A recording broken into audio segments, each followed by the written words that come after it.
Hello, my name is Peter Mills. I'm European Medical Director at Cigna. Thank you very much for taking the time to watch this short video. Many of us have been in some sort of lockdown now for a number of weeks, and during this time we've had a lot of information, a lot of recommendations from government bodies telling us what to do and how to do it. Many of these recommendations are very useful, but the majority have really focused in on physical things to do. Advice on hand washing, advice on covering our coughs and sneezes, in disinfecting surfaces and staying a safe distance away from other people. There's been very little information about how we can manage our own psychological health during this difficult time. Many people may well be feeling a little low. They may be feeling tired, just generally lacking in energy. Some of you may well be feeling that you're feeling on edge, you're anxious, much more so than normal. This is normal, and there's a number of reasons for this. The first is the uncertainty around the situation. Although we've been given lots of information, there's still a high degree of uncertainty, and with that comes fear. Fear about our own health and staying safe ourselves, but also concern about the safety of our loved ones. And this can drive feelings of anxiety and not being in control. In addition, the lockdown, the isolation, or the quarantine that we are experiencing.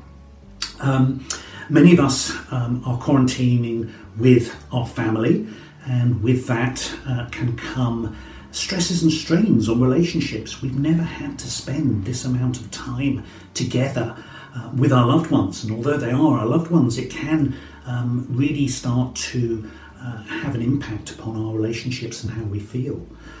There's some of us who are in quarantine on our own, and that brings its own problems, and specifically loneliness, and really a feeling of being detached from the rest of the world. The third area that I think is worth mentioning is the change that has occurred in our work lives. Many of us are having to get used to new ways of working from home, and the expectations that our employers have upon us to remain productive and to remain delivering what we have agreed to.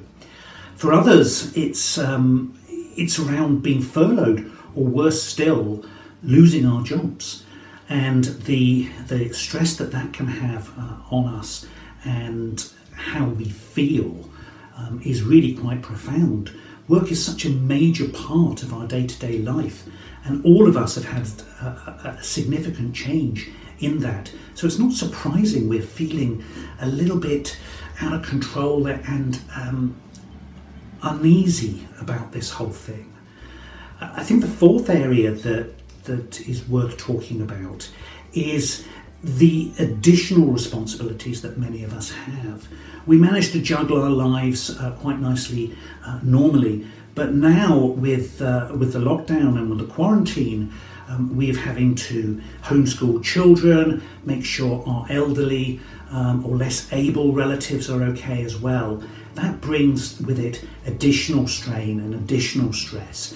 So really, it's not surprising that lockdown is having a tremendously negative impact upon our psychological health. And I think if there was one thing I would say to everyone, it's that it's okay not to be okay. This is going to be this is the first actually of a series of videos that we are going to be releasing that will help you during lockdown really focus in on your psychological health. What are the things that you can do to improve how you feel mentally, but also physically as well? The two are inextricably linked.